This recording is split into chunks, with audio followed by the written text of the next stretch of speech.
Okay, we are back on the Chronicles on the Fly podcast, and this is Simon and Mel. How are you going? Yeah, going good. Now we should tell our listeners that we're not sitting across the desk from each other from as normal. We are taking part in the social distancing, self-isolation. Not because of coronavirus, really, but past couple of days I've been a little bit throaty and fluey, so I thought that's right. I'm on the good side of the river. Yeah, well, and I thought I'd do the right thing and stay away. So we're doing a podcast via the internet. Yeah. So our social distancing is about 25 kilometres at the moment. Oh, at least. So we're doing not too bad. We're keeping in line with Scott Morrison's recommendations. Yeah. What is it now? We're at 4 meters. Is that it? Yeah, 4 square meters. 4 square meters. Okay. So yeah, all right. There is no one around me for 4 square meters. That's for sure. The old 2x2. Yeah. So the old coronial inquest virus is taking hold of the world. What else is there to talk about, really? That's about all anybody's talking about. Well, you talk about toilet paper, shortage of pasta, shortage of flour, and a shortage of paracetamol. Okay, I'm good with all of those. The world's gone mad. I'm telling you, the world has gone mad. Mm-hmm. Gone absolutely crazy. What can I say? Crazy is a good way to describe it. I was listening to this podcast during the week, and oh my God, was I scratching and shaking my head. So this podcast, I won't name it because I don't want to give them any credit. Yeah, give it if that's the right word for it. Basically, it's a conspiracy podcast. Now, I actually subscribed to this podcast months ago, but I didn't realize that it was a conspiracy podcast. But listened to a couple of episodes, and they got all their theories about all this shit. And I struggled to get through an episode, I have to tell you. I've only listened to a handful, and they've been going for a long time. But anyway, so they did this podcast. I think they've done a couple podcast episodes about the coronavirus, COVID-19. And some of their theories, mate, honestly, just leaves you. Like I said, I don't think I got through even half of it, but I had to switch it off because it was that, there's too many theories. Everyone's got conspiracy theories. Yeah. Mate, the amount of conspiracy theories at the moment is. You want to hear some? I actually wrote down some notes. Okay. Fire away. Let's listen to some conspiracies. Right. Okay. So basically, this virus was set up and, spread on purpose. Mm-hmm. By who? I don't know. By they. Of course, they just revert to they or the elites. The New World Order. The New World Order is what they call it. Yeah. And the purpose is basically to crash stock markets, around the world so that the rich can buy stocks, really low and, because obviously there'll be a bounce eventually. So, the rich can profit really big and also to usher in martial law around the world and condition the masses to be controlled and, caged, like self-caged in type of thing, they can easily controlled. Bringing in a new economic structure and enforcing socialism. Just all these. Just defeats the purpose of being rich, doesn't it? Socialism. Exactly. Yeah, exactly. What else did I note down? It's being used as a tool to assert power and control by governments. Usher in like a one government for the whole world type of situation. How the hell you would handle that, God only knows. What else?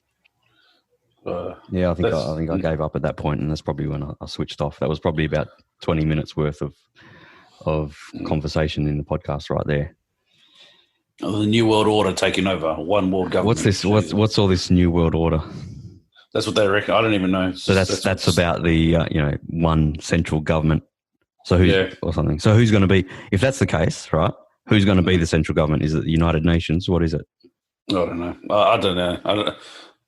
I don't even know. Who would you say? The United Nations? They couldn't organise anything. I mean, how can you trust the United Nations anyway? Seriously. No, they're a bit of a farce of an organisation. They're a farce of an organisation. The fact that Saudi Arabia Somalia, and I can't remember the other country, that's on the Human Rights Council is a joke. You know what I'm trying to say? Yeah. So they're on the Human Rights Council, yet capital punishment still exists in those countries. You can get executed for being gay. I mean, seriously, you know what I mean? Well, and they're on the Human Rights Council. My God. Yeah. It's a joke. Oh, and they kept bringing up like the Rockefeller family and what's the other one? The English one? The Rothschilds.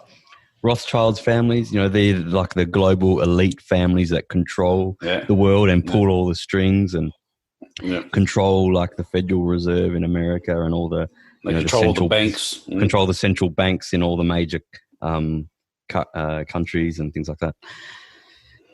I don't know. What do you do with that kind of? Is there any truth to that type of thing? I don't think so. To be honest with you, I heard a conspiracy that it was supposed to been released from China into Hong Kong to control the population, the protest population, the Hong Kong citizens that are rioting against mainland China, which makes more sense to me than getting a new world order, personally. You know? Yeah. So what they were supposed to spread it just in Hong Kong, but just in Hong Kong region, expect it to be contained there. Well, they weren't letting people in or out, were they? So correct. Yeah. Still aren't. Yeah. But we sent everyone into isolation, you see, so they wouldn't have been on the road protesting. Yeah. That one there actually kind of makes sense, to be honest with you. Well, if they were going to try to crush and kill them, type of thing, yeah. However, this hasn't it been in China since like before the November end of last year? November, right? Yeah, November. And they kept it hush-hush. Is that the case? You've been reading? China usually keeps things hush-hush, you know? Yeah. Saw something actually my wife saw something on the internet and told me about it this morning. I think it was on Twitter. Man, who knows whether this is true or not. But someone had tweeted, and like I said, who knows where this information comes from, that there's about 10 million mobile phone accounts in China that have all of a sudden been cut off, right? Or since like late November when this actually started. Yeah. So 10 million mobile phone accounts cut off. What does that tell you? That's alluding to the fact that, or to the potential that 10 million of their citizens have actually died, and they're not actually reporting that. Who knows, right? That's the 10 million of their citizens is still a drop in the ocean out of the 1.4 billion they got. Of course, but how many deaths have they actually reported that have come out of China? Well, it's got to be less than 4,000, because Italy's got now around 4,000. They've just passed 4,000 deaths, and that's more than what China had or has. Yeah, I've got the latest statistics on that. There's a good website. I'll see if I find it. And it shows each country, each case, deaths, the survival. Yeah, and Italy, unfortunately, surpassed China, or Hubei province, I should say, in deaths, which is quite sad. Very sad. Yeah, but again... It's scary. I know just in the last 3 days, Italy has had, for the first 2 days of the last three, over 400 deaths each day. And yesterday was 627 deaths.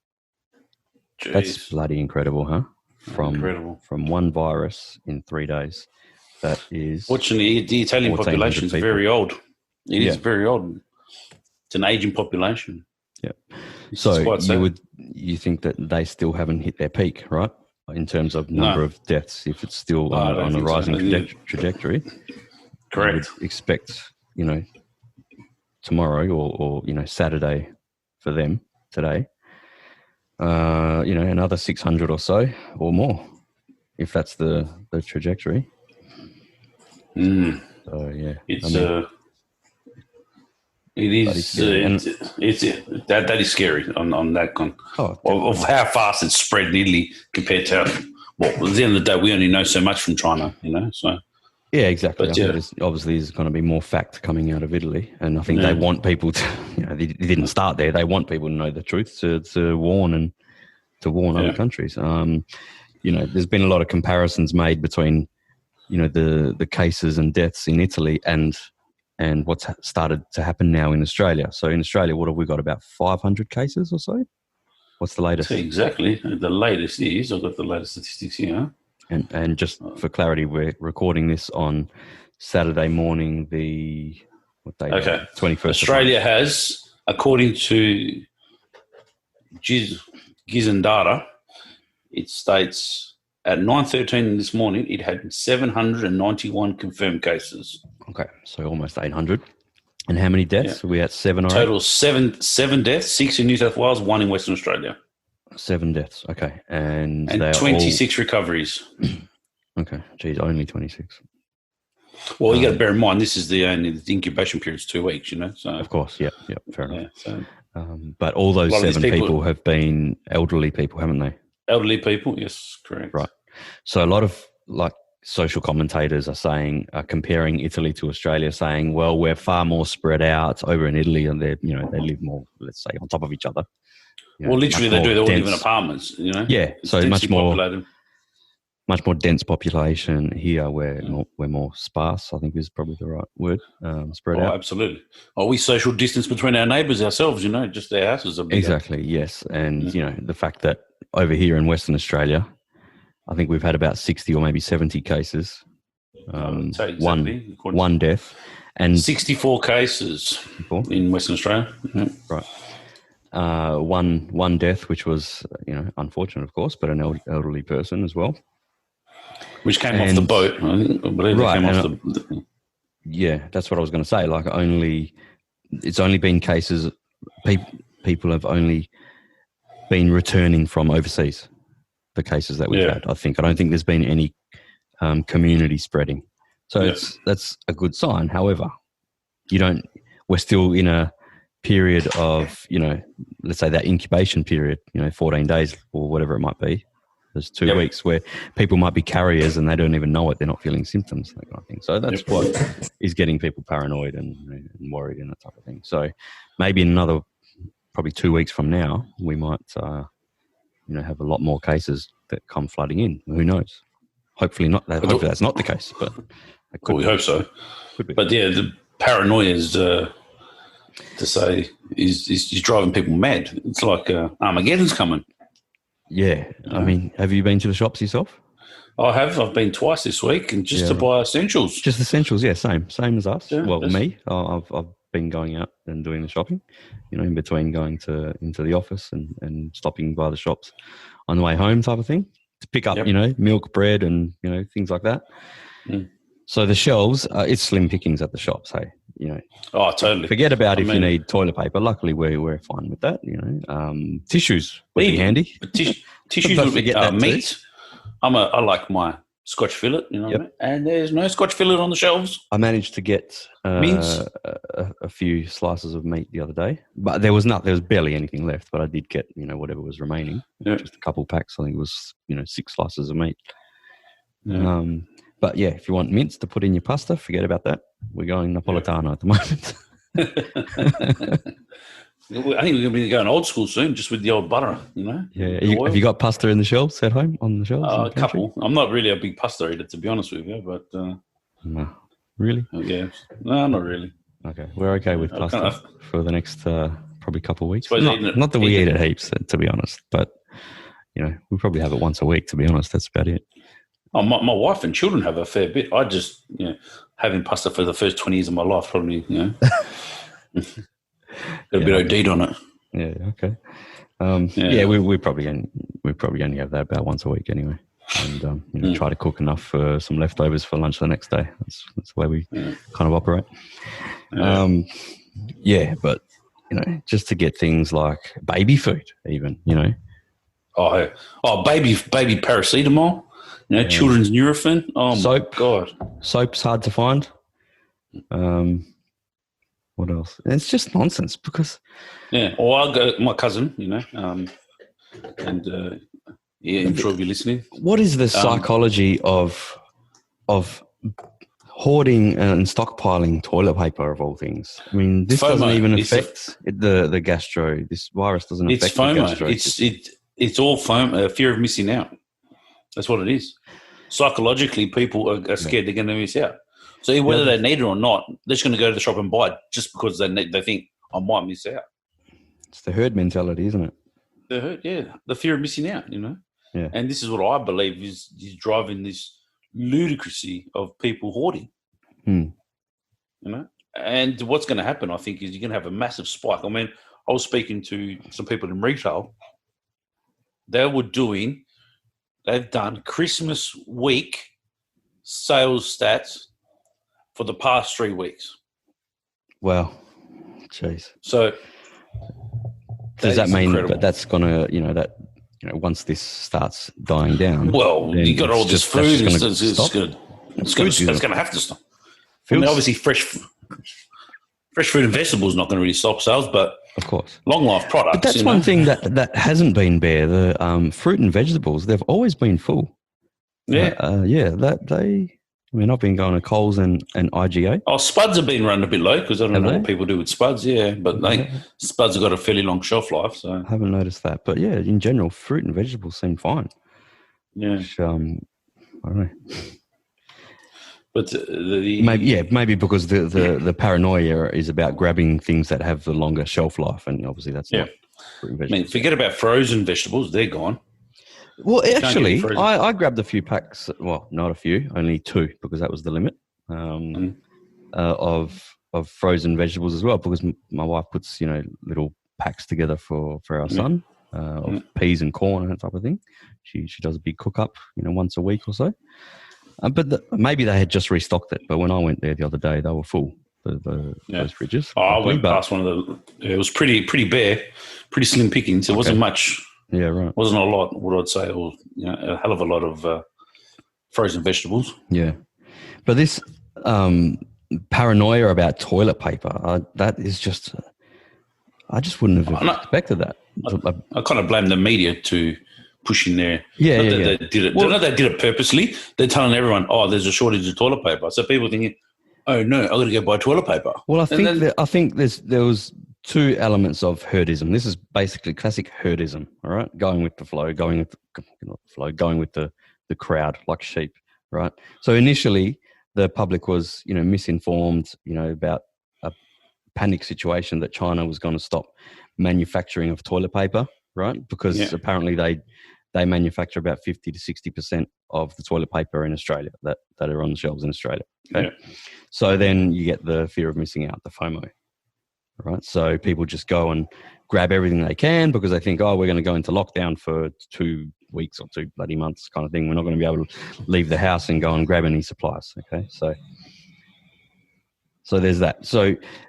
The initial idea of toilet paper, I think, was that put in people's minds by the media? Was there a media report about specifically toilet paper? Because they were saying there was a shortage. Yeah, must have been just one article that did it, and then there's a domino effect.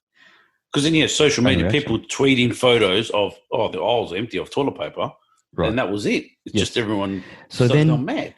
So then, people who aren't generally paranoid about, I'm going to be shitting my pants type of thing, if I get this virus, they just go and follow the lead of other people. So normally sane people are just, it's FOMO. Exactly. That is it's FOMO. It's complete FOMO. I better get it, even though I don't need it now. I better get it because maybe in 3 months' time I will need it. So yeah, that's correct, and they might not make it. Yeah, it's all FOMO. I'm telling you. Just craziness. But even if they do implement, let's say a 2-week lockdown or whatever they call it, right? Isolation period, mandatory for everybody. You're still going to have those periods where you're going to be allowed to go to the shops. That's happening in Italy. I've been, messaging with family over there, asking them, well, what's happening? Are you able to leave the house and whatever? I said, we can go out to the shops when we need things, that type of thing. So, but the shops shut at 6 or something, and there's no food. The bars close at 6. Everything closes at 6 o'clock, I believe. Yeah. But it's going to toilet paper, soap, and all those things. It's like a stock market crash or a run on banks. One group starts it, and the herd just follows. It's incredible the mentality of humans, huh? It's been a very interesting social experiment. Let's put it that way. Yes, it's quite sad, really. I believe. Definitely. It's just how people react over toilet paper. I mean, the fact that they're fighting in the shops. I mean, are you serious? It's toilet paper. No, you know what it is. Old men abusing the ladies behind the shop, I did see sales assistants. I'm like, what are you doing, man? It's toilet paper. You feel sorry for these people working in the shops, because it's not like they're highly paid, trained, skilled people. You know what I mean? Then they go to work in checkouts, filling shelves and that kind of thing. They got to deal with that level of humanity. That's absolutely not what they're called to do. People carrying on like pork chops. They're not security guards, But it's not even that. They're just people carrying on like, abusing them like they're the ones hoarding it. It's like, come on, man. Yeah. Let them alone. No, all sense of dignity just goes out the window, Yeah, there was that case. There was a video that was going around. That the old man goes to the lady. He goes, "If you're a bloke, I'll slap you." Yeah, I saw that. Really? Come on. I think he got kicked out by security after that. Yeah, but I was reading a few tweets and a few people going, "Oh, the lady overreacted." I'm like, "No, she didn't. No, she didn't. She was completely in her right to tell him to get out." Yeah. Who does he think he was carrying on? No, she should be reprimanded for talking to customers like that. No, she shouldn't. Because this attitude, the customer's always right, isn't, I find it a bit frustrating because sometimes, you know what, the customer isn't right. And that is a prime example where the customer wasn't right. He was just blatantly rude. That's it. Yeah. So, but this herd mentality, I mean, I've actually, earlier this week I was reading up on, the psychology behind it and that type of. But herd mentality is so common in humans, and it applies to not just to panic situations, but politics, ideology, things like that. It's about people having a sense of control, and belonging in something as well, right? So they'll go along with what they see as the common way of thinking because they don't want to be left behind, type of thing. And you can apply that to even things like what you think about climate change. For example, the herd mentality. We haven't heard much about climate change in the past 4 weeks. Well, very true, because obviously more pressing or immediate topics are at hand, right? But there's a herd mentality element even about what some people think about climate change, because let's say nothing about it, right? But you follow one particular type of media or the other, right? Whether they're more left-leaning or right-leaning, you're more likely to think along those lines because you found your herd type of thing. You found your tribe, okay? And it sometimes can be. I think it probably, in some ways, even only small ways, probably affects everybody. That type of thinking. When you don't have full knowledge of something, you latch onto a way of thinking or a way of processing something to give you comfort, like you found the answer or solution in something. So, like I said, whether that be your way of thinking about politics or other social social situations or topics, climate change, whatever it might be. Donald Trump. Donald Trump. There you go. What you think about Donald Trump? Okay, it's very rare that people are measured and more centered. It's either you love him, maybe not love him, but maybe you like him or you hate him. Okay, it's very rare to find someone who's in the middle and can see both good and bad. I believe I'm in the middle personally when it comes to Donald Trump. Yeah, well, I think that you're a minority. I don't think I'd say I love him, but I don't think I'd say I don't dislike him. So I think generally you're probably a minority. I'm very minority. If you went on statistical numbers, let's say, right? Yeah. I think obviously we're doing this podcast because we think along the same lines. We always have. But someone like him, I can see some he's negative things about him in some ways. His social media. Of his past, the way he carries on social media. But on the other hand, some of his social media, it cracks me up. It does. But I look at it. Some of his results and policies, I strongly agree with too. Absolutely. I have no question about a lot of his policies are pretty good. And if you look at him, if it wasn't Donald Trump doing that policy, you would just applaud the president of the United States for doing it. Exactly right. And but because it's Donald Trump's like, no, because Trump, no, we don't like it. But unfortunately, some his pros, he might do 10 things really good, then he'll do something so stupid on social media. It's like, come on, Donald, really? You know what I mean? You're the president of the United States. Don't need to tweet out rubbish like that and, belittle, but just don't worry about it. You're bigger and better than that. As you are. So sometimes I think that's what the frustrating part with him is, as a leader. People are used to presidents acting presidential, and no matter who, right? Except for Clinton, of course, he didn't act very presidential. No, well, he done stupid things, Obviously, the affair and all that kind of stuff was not presidential, but he did have an air of being presidential about him when he spoke, when he gave speeches. He was a very good speaker too. He wasn't a total clown show, right? Yeah. Whereas Donald Trump has blown the rule book, has ripped the rule book completely apart, and it's just like he hasn't changed from when he was, before he was running his campaign, during his campaign, or since becoming elected as president. Right? He's just been always the way he is, abrupt and attack dog. Yeah, an attack dog. Exactly. Good word to use. Oh well, I suppose he's going to be re-elected, isn't he? I mean, I find it hard to see that he won't be. Well, and again, the Democratic Party, which I think, out of all the possible candidates that they had to pick from, so they're going at the end of the day for two old white men, something which they've always staunchly been against. Isn't that amazing, right? Two old white rich men. The left side of politics, especially in the United States, are always banging on about old white men. Diversity, yep. And you're exactly right? They find two old white men, one more senile than the other. The two oldest white rich men that they could possibly find. Yep. One, a socialist, Bernie Sanders. Absolutely. A socialist who has communist sympathies. Ties, yeah. Right? Yes. Hey, wasn't he part of the Communist Party when he was younger or something like that? He had his honeymoon in Russia.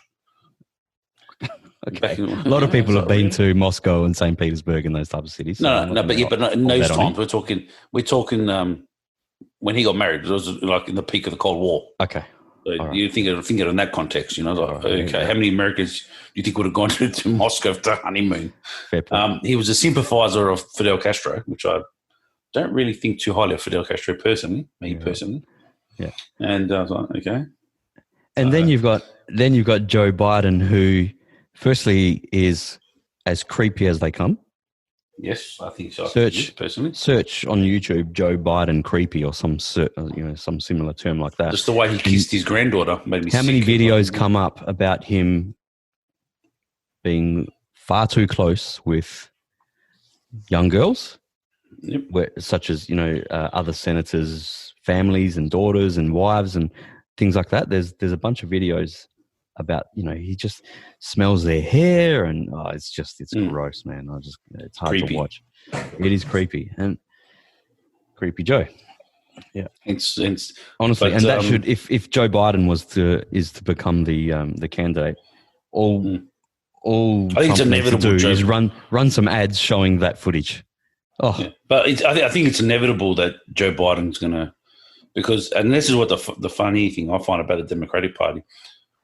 Democratic Party, if you look in history, they've had some fantastic leaders and they've been a very powerful party. And then, like lately, it's like, what's happened? Who are some of the good leaders of the Democratic Franklin Party? D. Roosevelt, FDR, probably one of the greatest presidents of all time. Yep. Democrat. LBJ, JFK. Of course. Just in this century, you know what I mean? You're talking some Harry Truman. There's some great Democratic presidents. It's like what's going on? I wouldn't call Jimmy Carter. It's amazing to think those names that you just said there. Yeah. And compare them to the Democrat Party now, the bullshit 100%. That comes out of them. Yep. It's like they have just gone like so Franklin Delano Roosevelt. He was an amazing president. Absolutely amazing president. He was the only president to do 3 or 4 terms, I think it was. He got elected 4 times. They changed rules since then, obviously. They changed rules, since then they changed the rules. So it would never happen. Right. But as an example, that's how much they loved him. Could you imagine a Bernie Sanders or a Joe Biden leading the United States and, therefore, pretty much the Western world through a world war? Or no, not even that. Well, FDR did the Great Depression and the World War and Prohibition. Okay. So you look at what he went through. He implemented Prohibition, did he? No, he came in after. I think it was the end of it. Yeah, so right. Who was the president who implemented that? I can't remember at that time. That was a big stuff up, wasn't it? That was pathetic. That just gave rise to the underworld, pretty much. Created the mafia, didn't it? Al Capone. Al Capone. Al Capone. Have you seen Boardwalk Empire? No, I haven't yet. Oh, you'd love that. Actually, I still haven't watched the final season, but I think there's 5 seasons or so. But that's all about the mafia, Irish as well as some Italian. Irish was very, very, very. I think very, very big in those days. Huge. Yeah. It's about the mafia and Irish and Italian in the 1920s Prohibition era and around Atlantic City. Okay. It was big around there. Yeah, it's a very good show. Very good show. Steve Buscemi is the main guy, so he was in Sopranos as well. Yeah. Steve Buscemi was also in. That's a great movie he was in. Oh, he's been in. He's been in heaps. First time I ever saw Steve Buscemi was in Desperado, the movie Tarantino. Oh yeah, not Tarantino. Desperado was in that. Robert Rodriguez, I think, is the director.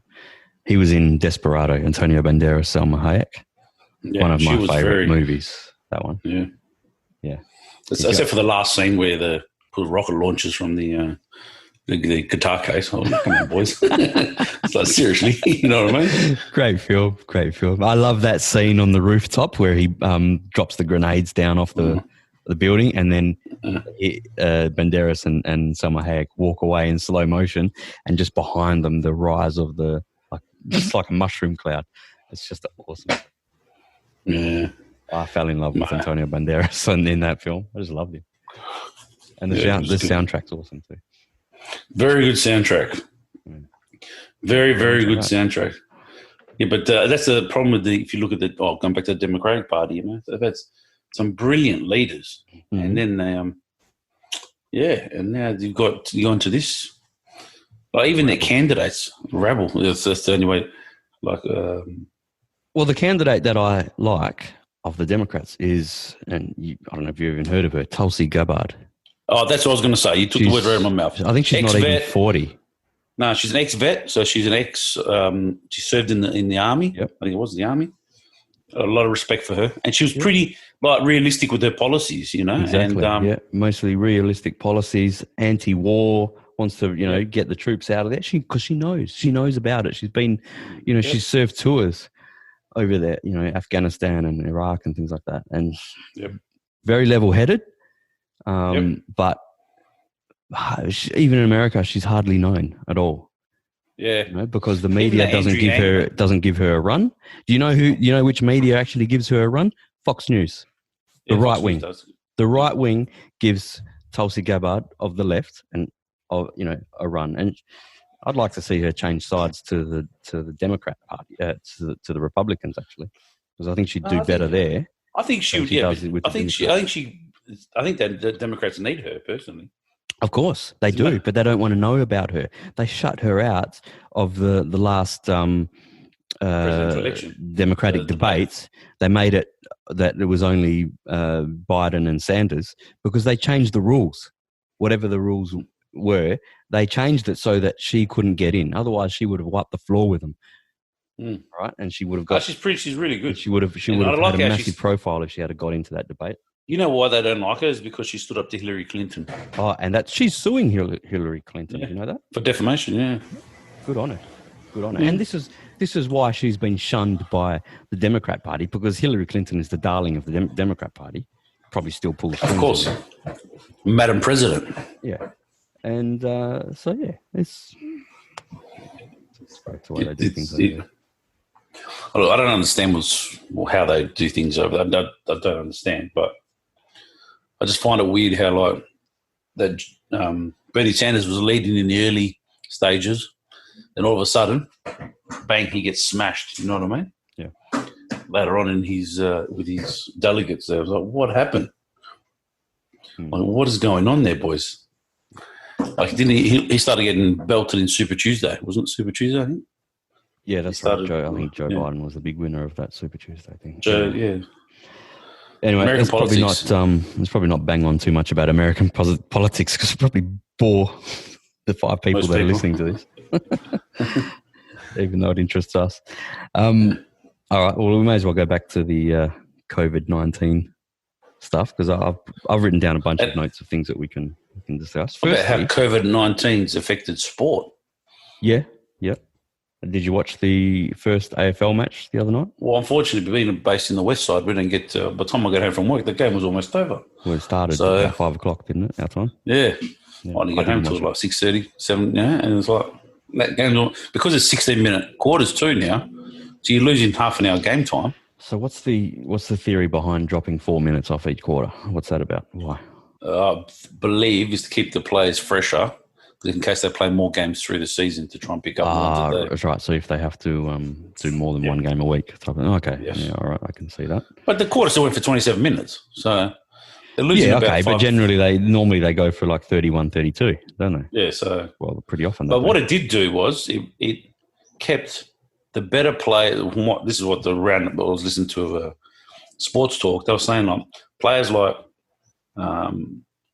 Patrick Cripps and Dusty played majority of the game instead of being involved in so many rotations. Because, so they potentially end up playing more minutes. They played more minutes. That's what they're saying. They're saying more. Patrick Cripps played a hell of almost like 94% of the game or something. Well, that's something that the for a bloke who does a lot of running, for a bloke whose game's based on running, it would affect him a fair bit. Something the coaches need to manage, but it might take him a few weeks to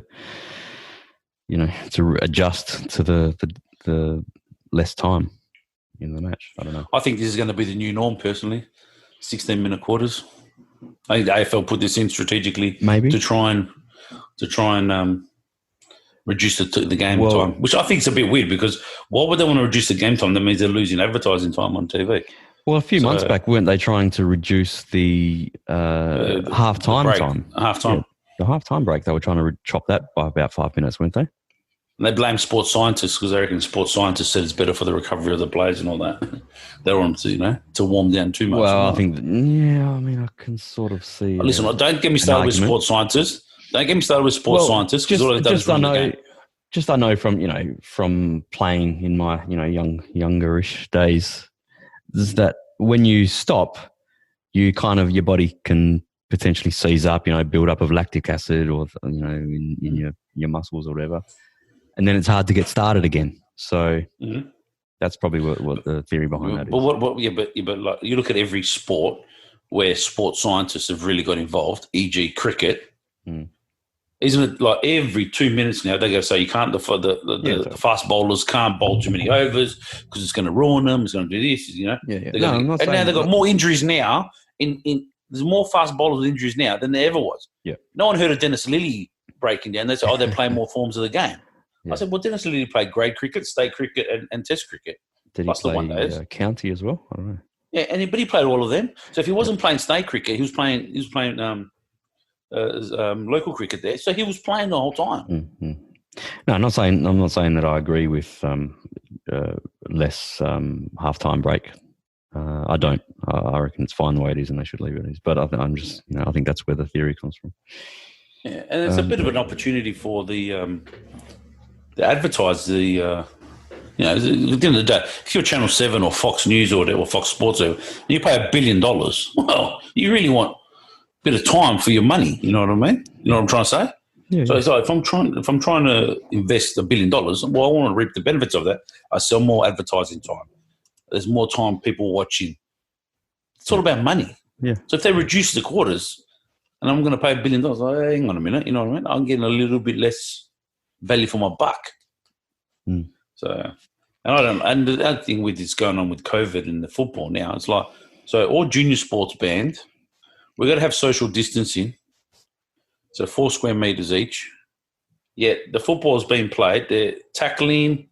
They're going off a ruck. It's like, why are they different? But they're disinfecting the ball after each quarter, so it's okay. Oh, yes. So that's okay. What a joke. So you're telling the young kids you just can't do anything because you're going to get just in case to protect yourself for social distancing, and yet they're allowed to play football. Man, Money. Yeah, money. It's all about money. Exactly. It's all about money. Yeah, of course it is. I don't know. So obviously you're saying it's the wrong decision that they made? Well, I don't think it's – you got to lead by example. And if your example is, oh, it's right, we're all right, we can do it. Yeah, but all the junior sports can shut down. Look at the waffle. Mate, this is going to crucify the waffle. So it's going to crucify the SNFL. Gillan McLaughlin has said that as soon as one player tests positive, they will shut it down. I think it's 30 Gillan days. McLaughlin, right? Out of all the – yeah. That's playing with fire, isn't it? Absolutely. So he's waiting for something to happen, not being so he's been reactive as opposed reactive to instead of proactive. Yep, exactly right. So Gillan McLaughlin, right? He has been the worst CEO the AFL's ever had. I thought Demetrio was bad. He makes Demetrio look good, and that doesn't say much. The fact bring back Wayne Jackson. Bring back Wayne Jackson. That's what I'd say. The fact that Gillan McLaughlin himself says that people look to the AFL to be a leader in the community. He says it. He says it. It's like to social. It's like no, it's not. Sam Newman said it right. It's organised football. That's it. That's all you got to do. Just play football. Yeah, right. Of course. Right. And so I don't see the AFL as a leader in the community. No. Right? I see it as a sport organisation, start and finish. That's it. However, if he's going to say that and he believes that, but then has this reactive stance rather than proactive. Yep. Okay. Then he's full of shit. And he's proven himself to be full of shit. And I can understand if the AFL was dead broke. I would understand. I say, I get it. They need the money, right? Yeah. But this is wrong. They got a war chest the size of God knows how much money they got stashed away there. They don't need it.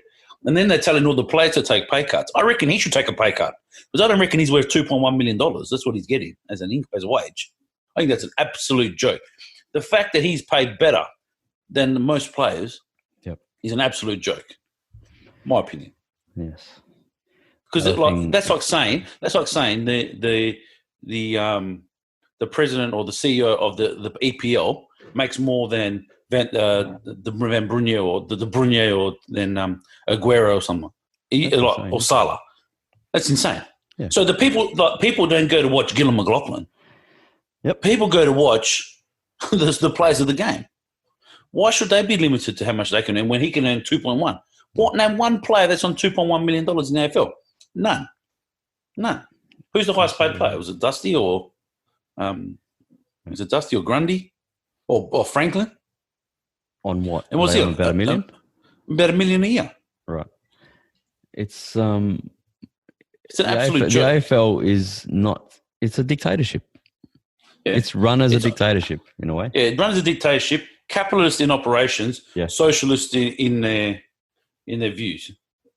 Like everything. Like I've had this disagreement with my brother about the player equalisation. You know, I think that's very socialist. Even though it's capitalist the way they're operating, that's a very socialist policy. Mm. Like, why should the better clubs be penalised for spending more money on player development? That is a joke. Yep. An absolute joke.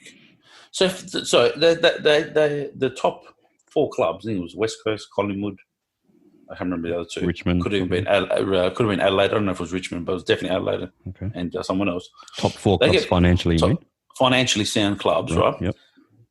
If they spend more than, I can't remember, I think it was $3 or $4 million on player development, they have to pay 30% of that extra money to the AFL so they can redistribute it to the poorer clubs. So hang on, if they spend how much on development?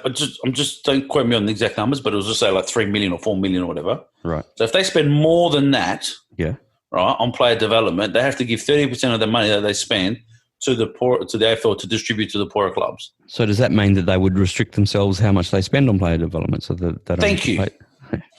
So why isn't the AFL Players Association jumping up and down? So you're not letting. So that means if these more financially stable clubs wanted to spend more on player development, as in get better facilities or better training or better whatever. Yep. What, they're going to get penalised? Yeah, that's sick. That's stupid. Absolutely ridiculous. So you get penalised for being better. It's almost communist in a way. Yeah. You know?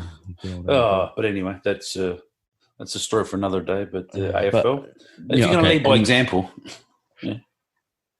and so now they've reduced it down to 17 rounds, so just everyone plays everyone once.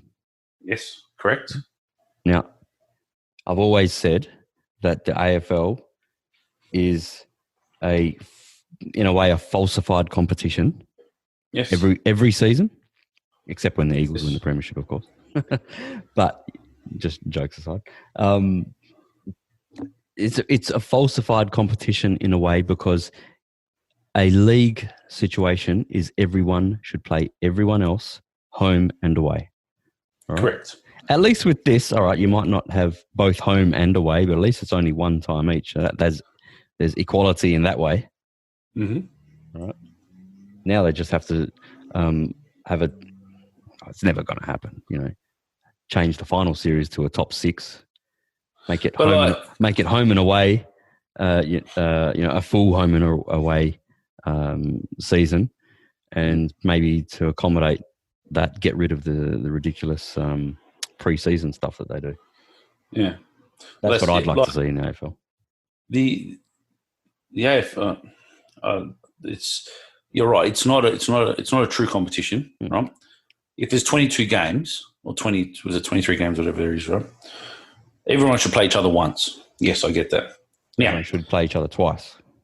Yeah, but in normal situation. But unfortunately, we're not in a normal situation here. Right? Yes. Now, regardless, the AFL, which really annoys me, is they all play each other once, and then the last 7 games, it's always West Coast plays Fremantle, Collingwood plays Essendon, Richmond plays Carlton, Adelaide plays Port Adelaide, and so it's always. You get these stupid situations where Collingwood hasn't left Victoria for 10 rounds, the prime example was the last 3 months of the AFL season. Richmond left once to play Brisbane in a final away. So their last 8 or 9 games were at home at the MCG. What an absolute farce! Exactly, it is a farce. It is an absolute farce. So. And the last 4 teams that Richmond played were from interstate at home. I'm like, how is that possible? So they played Greater Western Sydney, they played West Coast, they played Port Adelaide, and I think they played Brisbane. All at home. All at home. Yeah. It's just a beautiful run into the finals. Stay home. Oh. Now I'd even understand if they played North Melbourne, Carlton, or whoever. Because they're all from Melbourne. Yeah, I get it. But when they're 4 interstate teams? Yeah. So these teams have to travel. You don't have to go anywhere. Yeah. You're sitting pretty. It's beautiful. Yep. Yeah. Find me another competition of any sport anywhere in the world where it's set up in that type of manner. There is another competition because everyone would say this is pathetic. It's not really a competition. It just wouldn't be allowed, eh? It wouldn't be. Could you imagine if this was the EPL, what people would be saying? The NFL, the NBA. They call it they love to say that it's the greatest game in the world. All right. And we love the sport. As a sport, it's brilliant. As a spectacle, it's amazing. Yes. Yeah. As a setup, as a league, it's a joke. An absolute joke. The epitome of a joke. Absolute joke. Absolute joke. Farcical is an understatement. Yeah. And there's no way. The people who run the EPL probably look at it and think, are you serious? So you don't even play each other twice. The EPL as a product is fantastic, right? It looks fantastic amazing on TV. Obviously, it's home and away, right? Yep. You're not going to have a relegation system. Unbalanced or uneven competition. Yep. Relegation and promotion from the lower leagues. As a package, it's brilliant, right? Whether it was previously on Fox Sports and now it's on Optus, it's just very well presented. The pictures are fantastic. It is really good, right? And you could say about Serie A or the German league as well. They're you can say that song about pretty much all the professional football leagues, as in soccer leagues in the world. Majority of them, even the American ones, MLS or. They're all professionally run like that. That'd never happen in any of those leagues. Yeah, I don't really follow anything about MLS in America. No, just the way they operate. Like it's compared to the AFL. So and then the other one is the team that finishes sixth can be champion. What do you mean? Well, sometimes people are, team. What do you mean? The team. You try and explain that to somebody. So I'll never forget when I was in America, and I was explaining how the top 8 works and all this. And I was like, so then they have the final series. So he goes, but what about the bloke who finished on top of the ladder? Yes. There's as much as look, Australians have been brought up on a final series, whether that be basketball, football, cricket, everything has a final series. Okay, that's the Australian sporting culture, and that's never going to change. Okay, no, it's not gonna change. You got to accept that. Okay, what I don't like is that the team that finishes on top of the ladder is not really revered or given much credit. It's not. There's no recognition for it. No, it's not. Okay. In the A League, you're called the premiers when you finish on top of the ladder, right? Yes. Is that Perth Glory at the moment? I think they're premiers, the current premiers, but they're not the current champions because they didn't win the grand final. Who are the current champions? Actually, I can't remember. Sydney FC. I've said it before. I barely watch any A League. I don't know. Well, we can't watch that at the moment either. So going back to so they're telling all these young kids, I've been told, my nephew got told his football season at this stage, he's on hold until the 31st of May. Okay. 31st of May. There's a fair chance they got to make a decision. Might be extended. So there might be no football season at all. Now, so these kids, these are told they can't do it for social reasons and not to get the flu and all that. Yet the professional athletes, they can go ahead, no problem. And then I was watching the Richmond Carlton, and they're all shaking hands at the end of the game, hugging. Then Richmond did the team song and they're hugging. Okay, I want to ask you a question because you might not know because I don't think you saw the start. But at the start of the game, did they have 1 minute silence for the people that have died from this coronavirus? I didn't see the start. I was at work. I was at work. Okay, it's something that I should have checked before because I thought about it during the week. I should have. Do that. That's a very good Bloody point. oath they should have. Okay, because very good point. Around the world they would have done that if it was a European soccer league. Right? There's always that element of respect that they do when they have a sporting event after there's been a tragic incident or deaths and that type of thing. That public deaths, let's call it.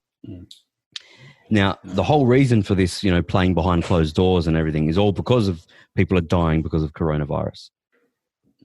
If they didn't hold a 1 minute silence for those, at least the Australians that have passed away, let alone everyone else around the world, then that is a fucking disgrace, in my opinion. Yes. Right? They should. Yeah, I'm very strong on that type of thing. Yeah, I like to see that level of respect shown in sport. And if it wasn't thought of in the AFL, it just shows what an absolute joke. Now, obviously, I'll retract those comments if they did do it, but I suspect that they didn't do it. I didn't see any black armbands. I didn't see. I didn't watch the.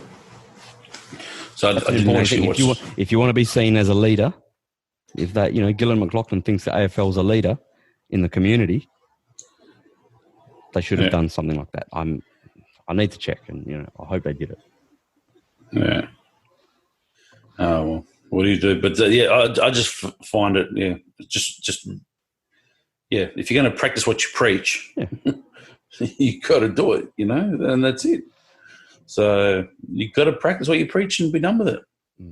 So, one thing that I've noticed this week, I want to talk about how businesses and are affected by all this, slow down, shut down, whatever you want to call it. But one thing I've noticed this week is in my email inbox. Have you been getting like a ton of emails from businesses, companies saying this is our COVID-19 action plan and all this type of thing? Well, I'm just looking at my emails now. I'm getting flooded with this stuff. Westpac, COVID-19. Yeah. My dad got it finally forwarded on, saying my daughter's school, COVID-19. Office Works. Who else is the other one? Let's have a look here.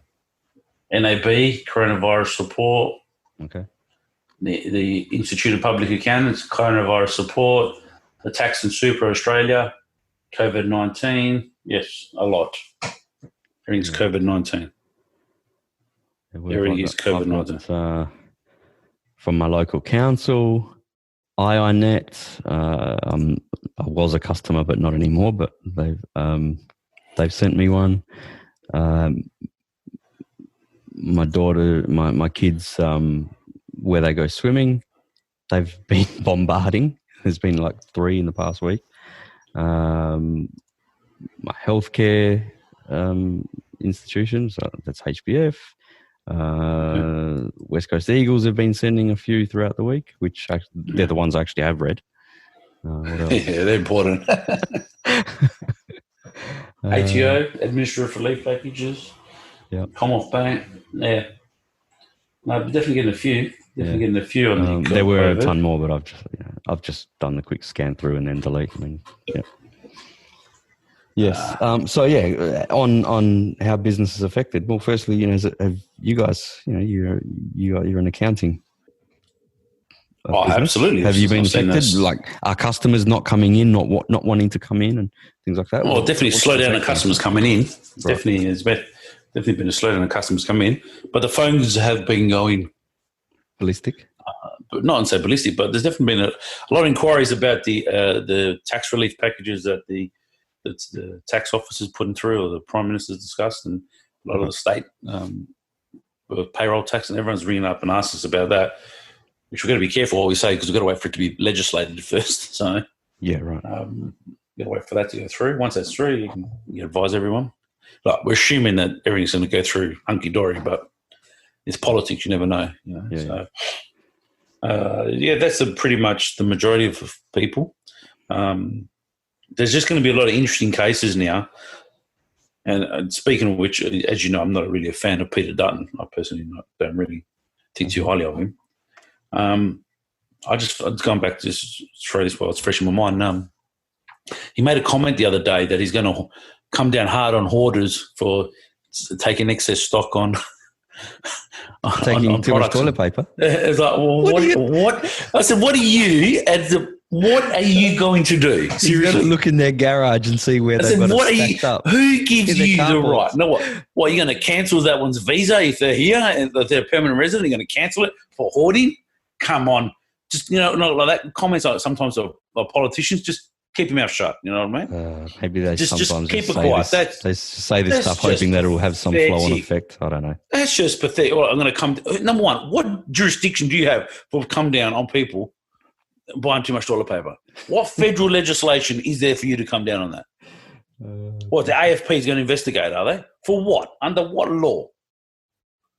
It's comments like, they got. I saw I think it was on Twitter during the week. There was some cops standing in the toilet paper aisles or something. Paper, yeah. I think that was to prevent the riot that was going to happen. Oh, jeez. That's what I think. But yeah, I was kind of baffled. Like, why would you say that?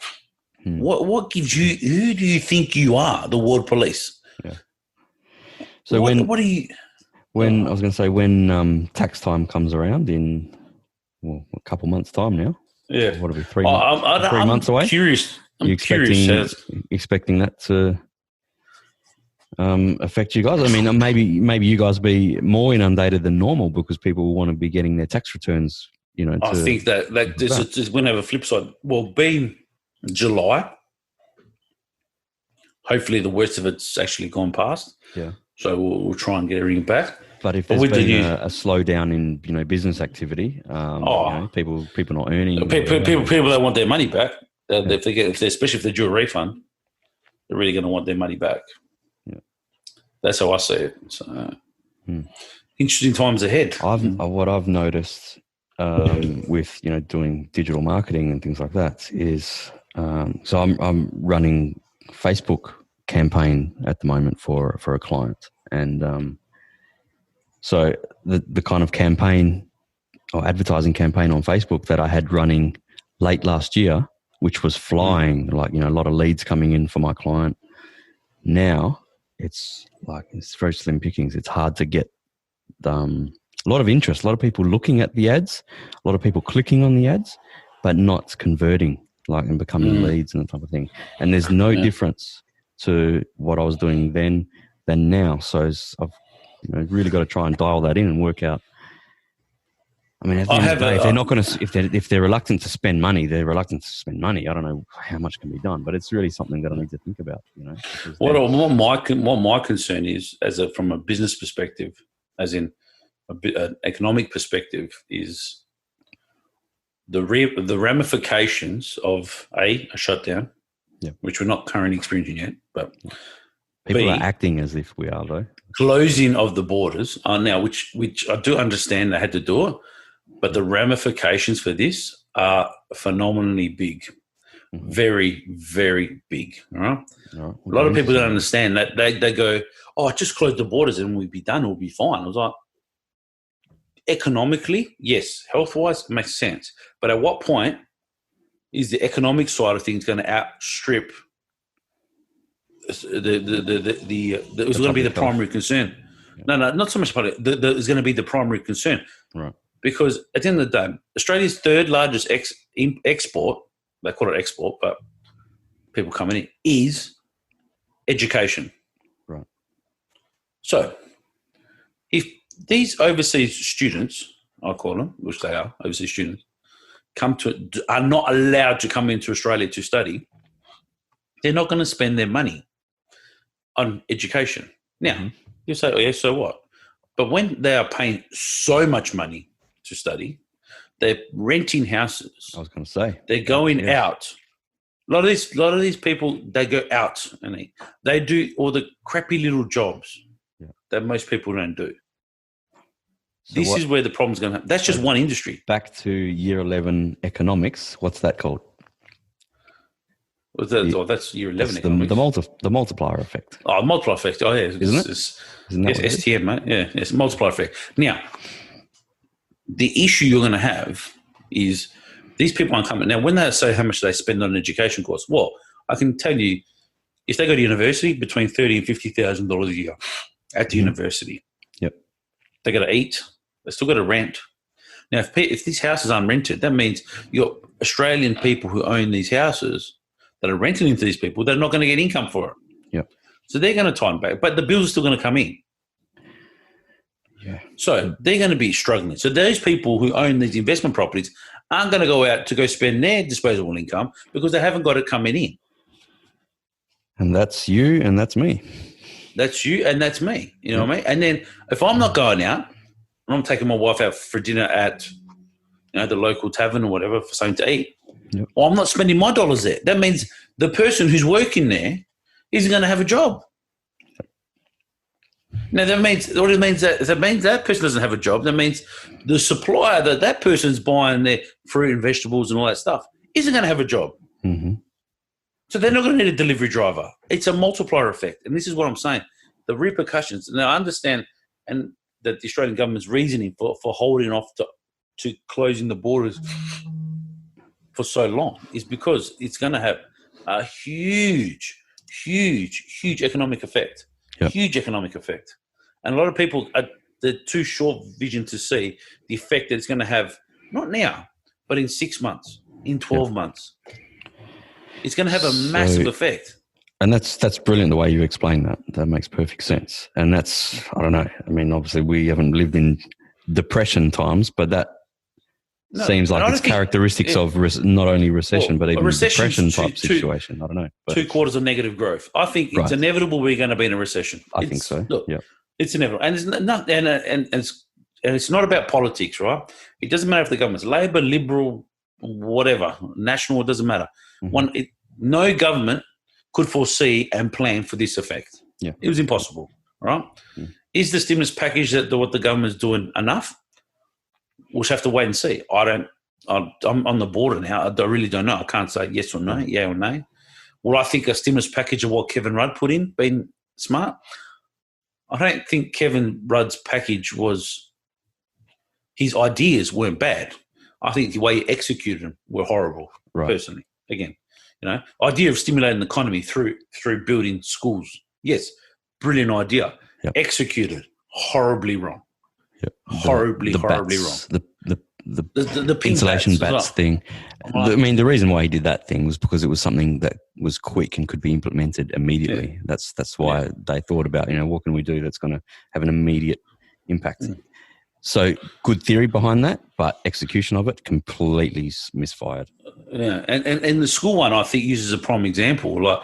Like they had all this money to give to schools, and yet what they gave them was your choice to build a gym, a canteen, or a library. And most schools saying, "Well, I got a gym, got a canteen, and a library. I don't need that." Right. Well, if you don't build it, you're not getting the money. So what do schools do? They built stuff that they didn't need. Yeah. And the problem was good for the construction industry in the short term. Very good for construction. There was a case that went to court. I'm not sure what the outcome was. That it was a 6 metre by 6 metre canteen. The build price for 36 square metre canteen. How much do you think it was? No idea. $600,000. 36 square metres. 36 square metre canteen. That's my garage. Yes. That was a canteen, and the build price was $600,000. Oh, now, people are like, how is that possible? Now, and they accepted and went ahead with it. But this was because, like I said, it wasn't executed. It wasn't executed. Now, you would have a contractor that was given a job, then he would contract it out to another contractor, he would contract it out to another contractor, would contract to another contractor. Oh, my God. So, like I said, it wasn't executed right. Yeah. In theory, the plan was brilliant, and I'll give him credit for that. I'll always give him credit for that. I thought it was executed poorly. That's all I think. A little bit more planning or execution would have gone a long way. Yeah, he would have gone down as one of probably the greatest prime ministers ever. So Australia wasn't affected by the GFC. Again, he just didn't do it. I believe personally, he didn't do it right. He should have gone to the school and said, "What do you need?" My school might have said, "I need computer rooms, or I might need, more classrooms. I might need science labs. I might need a library. I might need whatever, an administration block." Yeah. Give them what they need. A fund. Spend a little bit more time. Individual school, spend a little bit more time. Find out what the school needs. The school might not need infrastructure in regards to building, but it might have needed technology infrastructure. Yeah. So it might have said, okay, we're going to rip out all our blackboards and all that and go back to, whatever, just hypothetical. Just that's my point. You could have stimulated that way. Your concept was really good, executed wrong. That's my opinion. Unfortunately, a lot of things about government is being seen to do something rather than actually doing something effective. Yeah, and this is what I think ScoMo's. This is what they're going to have to deal with. They're going to have to work out, okay, how, what, when, where, how we're going to execute this, or we're going to make it right. Yeah. Because they're going to throw a lot of money at it, and whatever surplus they think they're going to have is going to be down to zero now. They're going to be in, deficit again. After doing all that hard work.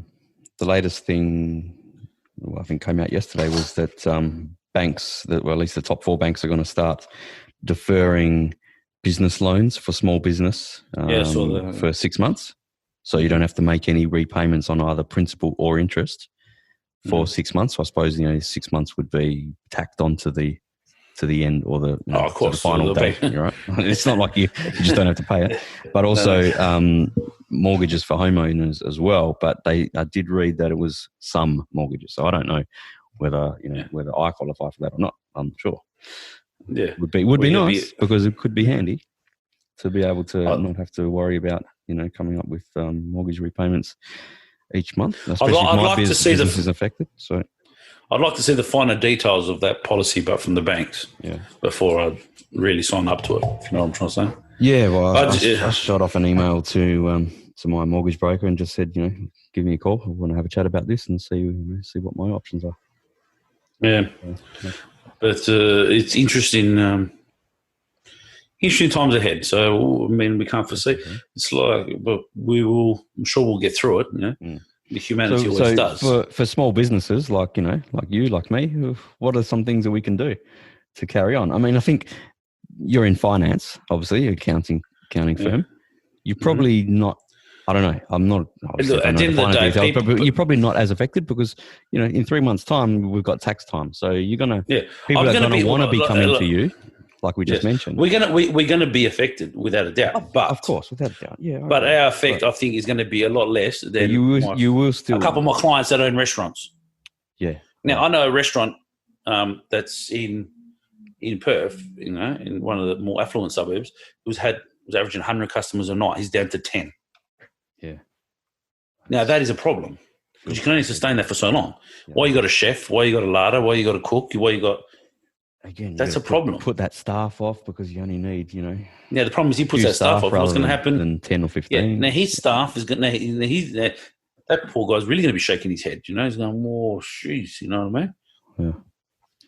That's an issue. Mm. And there's an issue, So he's going to have a problem. Yeah. So but like we said, now more than ever, people are going to want to get their tax returns back to them, July 1, basically, rather than waiting until correct. October. So I expect that you'll be flat out, and you'll have bills to send out, which is great. Yeah, of course.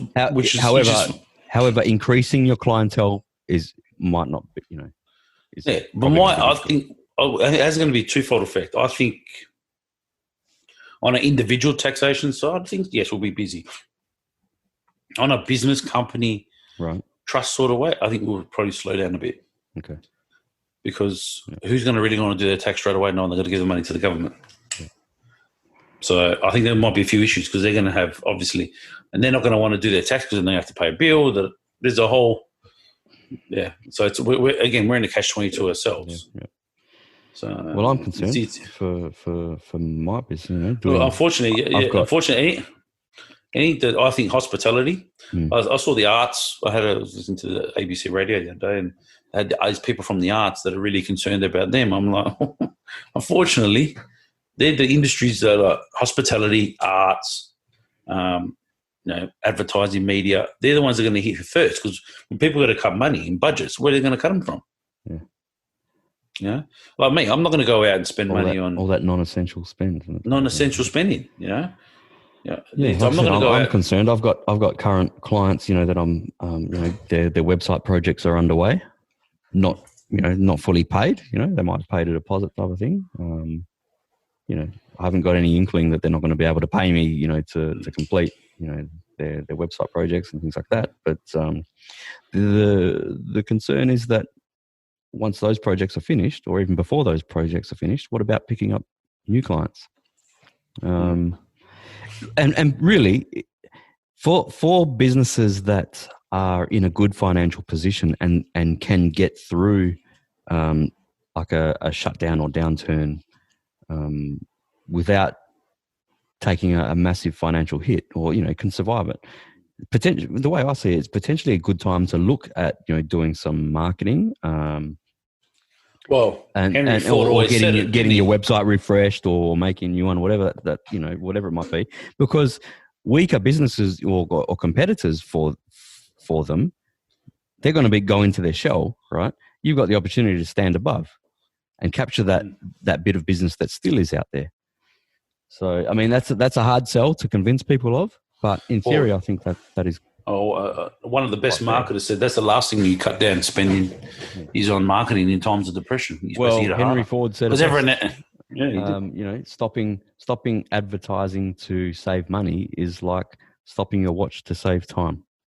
That's a quote from Henry Ford. I actually put that on my social media this week.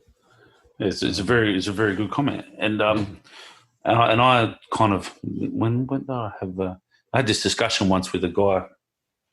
Pretty smart, very, very, very intelligent person.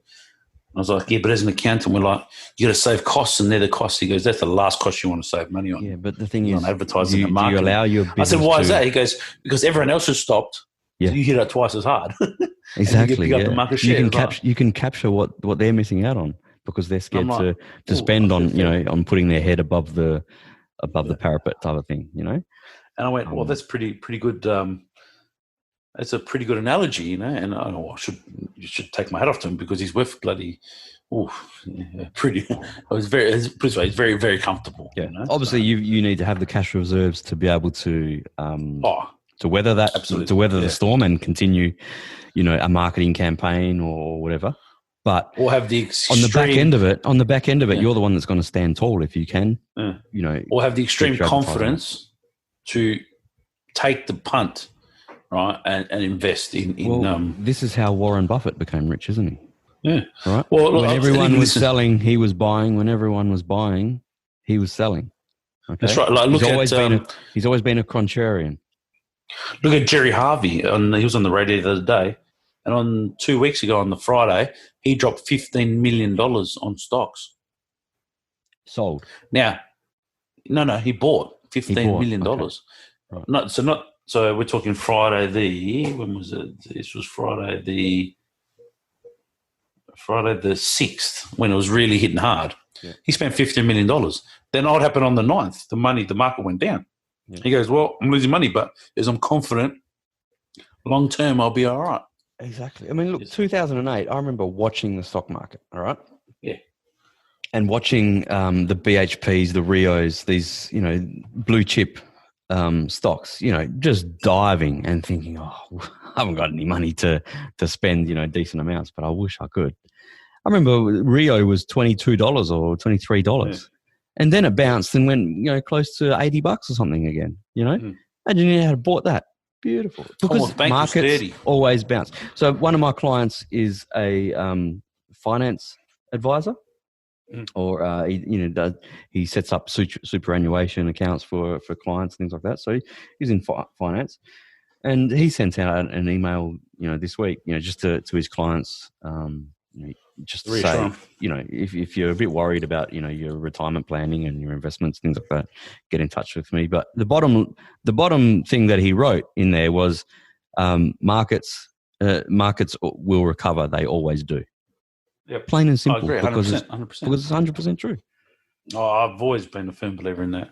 I think we're above GFC times anyway now, aren't we? So we're still ahead, if I do recall off the top of my head. But I think, personally, I think if I had a crystal ball, I would say time's going to be very, very difficult for 6 to 12 months for people in general, right? But I do see it turning, if it goes well, in 12 to 18 months. And what I mean by that is, at the end of the day, Simon, you got massive bushfires and drought over east. Yeah. Okay? Now, all those bushfires, all that infrastructure, all those houses, all those roads and everything that got destroyed have to be rebuilt. Mm-hmm. Yep. So you're going to have billions of dollars of investment infrastructure going into the eastern states. Yep. That's alone going to drive up labour. It's going to soak up a lot of labour. So there's going to be a lot of labour going from here to over there. You got up north, the mining projects. China's not stopping, contrary to everyone's belief. It's not stopping. It's only getting bigger. They open up mines. It's going to get crazy again, which is going to soak up more capital from here. You reckon that could be 12 months away? Look, I reckon 12 to 18 months. Yeah, okay. So you're going to have a massive lull, and you're going to then I can just see it. And I was speaking to a few other people, because one of my clients is a finance broker as well, and he said the same thing. And I said to him, his concern was, I hope it just doesn't grow too fast, because if it does, then you have problems again. Yeah. So I was like, yes, I can see certain things. I can see. No, there is a light at the end of the tunnel, but it's very, very far away. Yeah, no, I think you got to have confidence. You got to have confidence in the system, So because if you don't, you only need to look at history, all right? Everything we learned it in year 11 and year 12 economics. It's a boom bust cycle, all right? So we're going into bust or the valley, and it always booms. Yes. Okay? It's just a matter of how much time until it takes off again. But it's going to happen. Yep. It will happen. It's inevitable. Will happen. It will happen. I believe it will happen. So the question is, how and when? I think we'll be fine long term. But like I said, and I'm saying long term as in 2 to 5 years. I think we'll be fine. So if I had plenty of opportunity at the moment, like I said, if people are cash rich right now, there is opportunity like there's no opportunity ever been before. Absolutely. So if people tell me what should I do with my money, well, I wouldn't be leaving it in the bank to get 1%. That's true. Knowing that I could buy a property at ridiculously low price. I can buy a property prior to 2007 prices with return of at least 6-7%. By BHP. You can't get better than that. Or shares that are blue chip shares. No, I'm not saying go buy, your speckies, but your blue chip shares. Commonwealth Bank is a good share. NNZ, Westpac, NAB, Fortescue, all these big companies, long-term projection, they'll be fine. CSL, it's dropped. The company CSL was they produced the vaccines, for Christ's sake. They dropped like from $330 to $270. They create vaccines, son. Surely that company's going to go through the roof again. Oh, geez, they'll skyrocket when they're going to skyrocket. Vaccine gets found and all that kind of thing. And if they find the first vaccine, could you imagine what's going to happen to those shares? Yeah. Actually, that's quite funny. But over this whole time, I haven't heard much from the anti-vaxxers lately. I'm wondering if they'd be willing to take the vaccine if vaccines found for the coronavirus, for COVID. I don't think so. You reckon they wouldn't take it? I reckon a bunch would. No. I reckon a bunch would. Yeah. Well, at least they get to see what happens when. Because at the end of the day, it's herd mentality, and it goes both ways, Mel. The herd mentality is, that vaccines are bad. But now all the messaging is that we need a vaccine. They just shift the herd. They shift with the herd. You know what I mean? Yeah. So they'll jump on whatever they think is going to suit them best. Not all, but a good proportion, I reckon, would change their way of thinking. Yeah. Well, if this doesn't change an anti-vaxxer's way of thinking, what would? I don't know. I can't answer that. Maybe just some people just don't believe in vaccines, right or wrong. Did you see the I saw it on Twitter. There was a video going around about some celebrities singing John Lennon's Imagine. Yes. Did you see this video? Yes. Now, firstly, I think I could only name one celebrity in that whole thing. I don't know who the hell these people were. Silverman, Sarah Silverman. I think she was on there. Will Ferrell. Ferrell. Yeah, he was the only one that I recognised immediately. Who do these people think they are, mate? Seriously, the narcissism, the look at me. We're gonna, make you feel better. Get fucked. Who do you think you are? It's just making fools of themselves. Firstly, none of them could sing to save their lives. Just the narcissism, Like we need, at a time like this, we need to hear from a celebrity. Get stuffed. Yeah. I'm sorry. That just made a fool of themselves, I reckon. True. Yeah. I'm just trying to work out who was, that's a good point. Who was on there?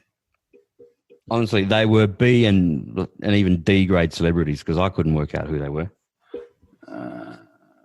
See if there's a video trying to list them all. Here we are. Mark Ruffalo was on there. Will Ferrell, Amy Adams, Mark Ruffalo, Zoe Kravitz, and that's as far as I know. I don't even know who these people are. When we were talking about sport before, we didn't mention the NBL, the Wildcats. Yeah, they've been awarded the NBL title. What do you think of that farce? Well, that was a farce, but what do you do? Sydney. Should it have taken the NBL 2 days to work out the obvious that it should just be handed to the Wildcats? They were awarded to the Wildcats. Come on, it was obvious. They were 2-1 up in the final series. They were willing to play the remaining 2 games. Sydney were the ones who pulled out after the 3rd game where they went 2-1 down. Okay. I think I also read before the final series, the NBL offered the Wildcats and Sydney the opportunity to reduce it from a 5-game series to a 3-game series, and Sydney was the one at that point to reject that. Okay, so there was only one option. Wildcats. It should have been immediately awarded to the Wildcats. I'm sure if the roles were reversed and Perth was in Sydney's situation and Sydney was in Perth's situation, they would have given it to Sydney straight away.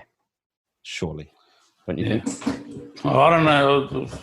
I don't think there's any love lost between Sydney and the NBL anyway, so I don't know. Yeah. I mean, obviously, I've said before, I don't follow the NBL hardly at all. Well, I think they made the right decision at the end of the day. The right decision came around eventually, but the fact that it took them 2 days, really, it should have taken them 5 minutes.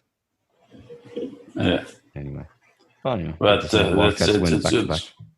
Yeah, back to back. This is pretty good. So At least they did the right thing. Did the right things. Compared to some took other them long enough. leagues. Yeah. Yes. No. What do you do? That's it, I suppose. What else did I have on my note? Oh, Euro 2000 postponed until next year. Or on Euro 2021 now. So. It'll be Euro 2021. And also there's talk about that it will be not June, July next year, but maybe December next year. So like Christmas, I don't know, before or after Christmas, I suppose before. That'd be interesting. In the middle of leagues. So that means leagues will have to, European leagues will have to shut down mid-season to then go and have the European Championship, and then come back to the league in 2022, January, February. Interesting. Interesting. Well, I've got to give them the UEFA credit. They stopped the games 3 weeks ago, didn't they? Yeah, I don't think. I don't think there's been a game in Italy for about 2 weeks. Yeah, obviously the entire country shut down. Germany's on hold. Everything. I think every league has been suspended at the moment.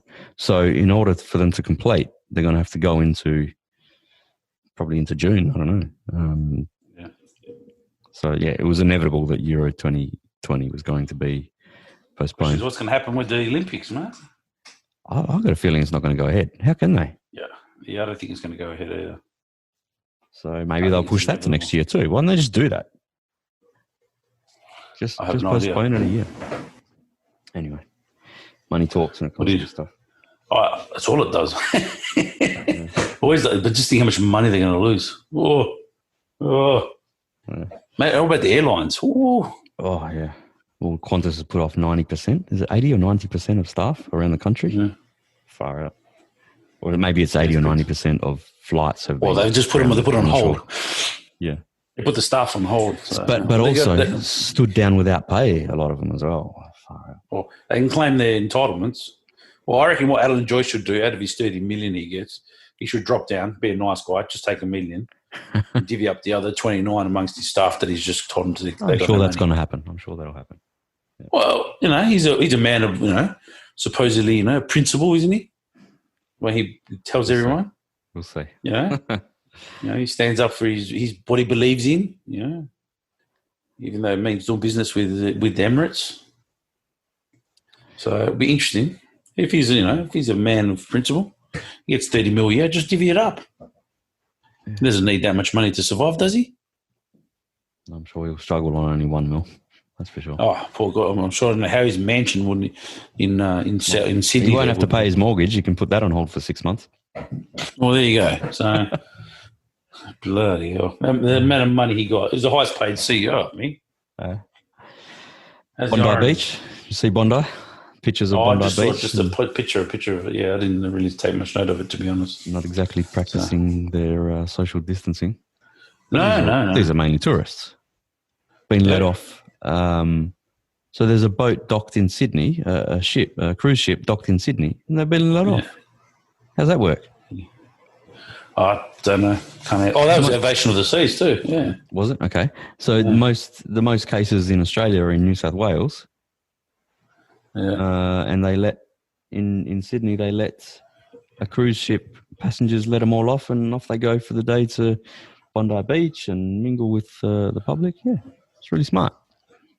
The beach was just packed. It's incredible. Welcome to Australia. Oh, yeah, I don't know. Anyway, what do you do? We wrap it. Yeah, I think we'll wrap it. I think it's been fair bit of talking about COVID. Yeah. Personally, I think that's the last we talk of COVID because I'm over it. Well, every time I turn on we'll do an episode next week. What do you think the main topic of in society is going to be? Well, we won't be. Actually, probably not much because we'll be sitting at home doing nothing. So we'll see. If they put us in lockdown, we'll see in a week or two's time. Yeah, true. All right, have fun over there. Hope you feel better. Yeah, I'll be right. Yeah, all right. Got my water and my coffee. Main thing's the coffee. Yeah. Oh, yeah, that's all you need, mate. Coffee. That's it. All right. Talk to you later. All right, buddy. Ciao. Ciao.